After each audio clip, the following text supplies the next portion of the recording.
One of the more important aspects of pot gardening and pot farming is the soil that you're going to use to grow your plants in.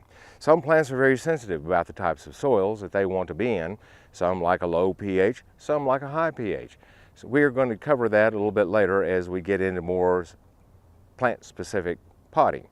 So today I'm going to make use of some material that is absolutely free thanks to a generous neighbor of mine.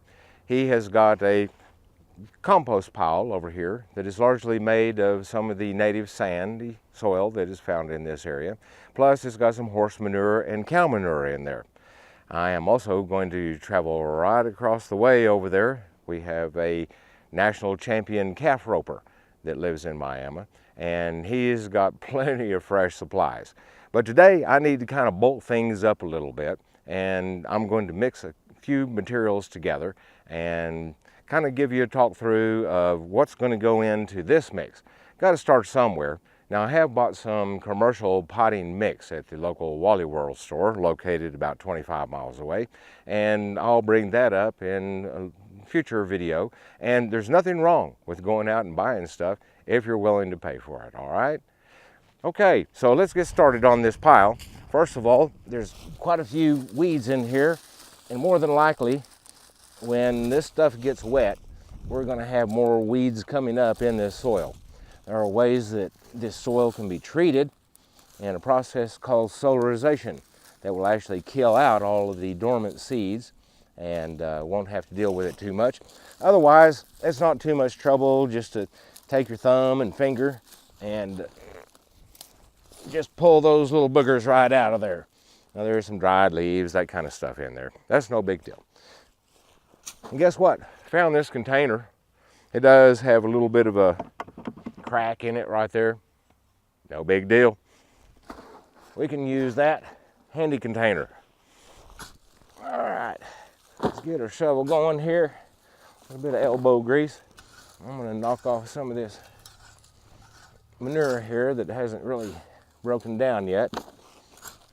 This pile's been here for some time, so there's bound to be there's some big chunks of manure right there. Let's go ahead and get some of that in there. That's good stuff. Later on, I'll add a little bit of fresh to it.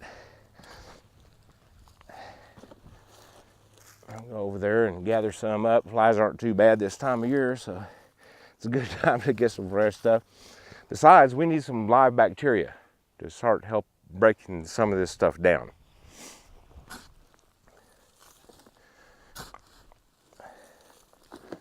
And we'll dig in there a little bit so that we don't get a whole lot of dormant seed. I'll take my sharpshooter here and kind of break some of this stuff up.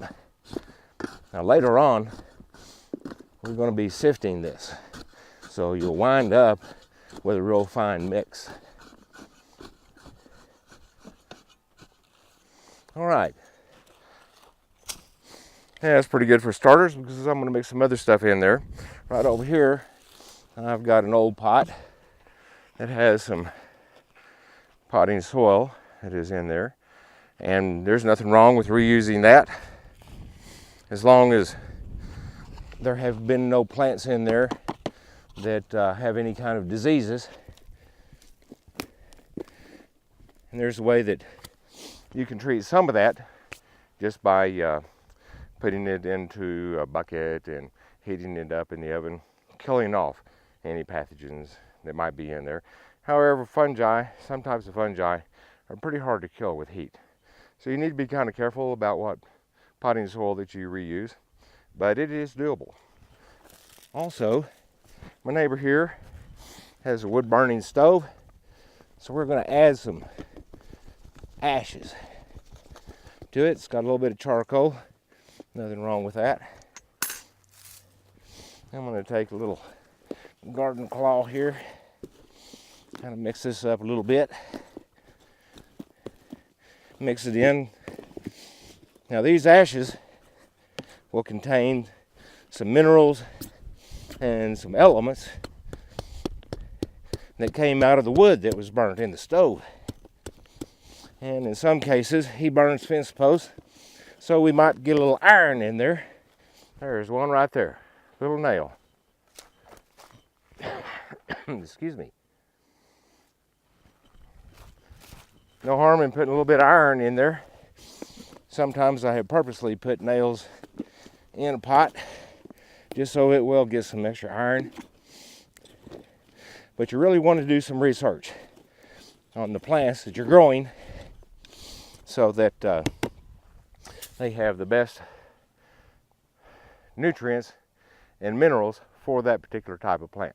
You can amend these things as you go along. You can improve them. You can change up the alkalinity and acidity of the soil or altering their pH. Now you may have seen this container in another video. This is garden refuse, not garden refuse. Well, some of it is. Leaves that are taken off plants that are dead. But a lot of it is coffee grounds and kitchen scraps. Peeling taters. Eggshells. Eggshells are great. Got some eggshells in there. So got some of that in there. And where's my shovel? Right behind my big run up there, which probably is in a lot of. And let's throw some more of this compost dirt manure on top of there. Don't want to get it too heavy. I'm getting pretty old now, but exercise is good. You can hear me already breathing kind of hard. Yeah.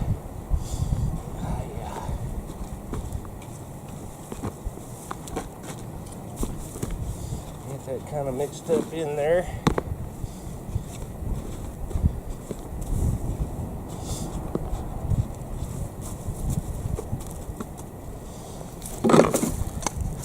Put a few more ashes on there.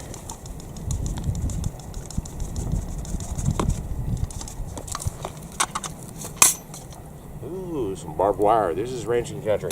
It came off a fence post too.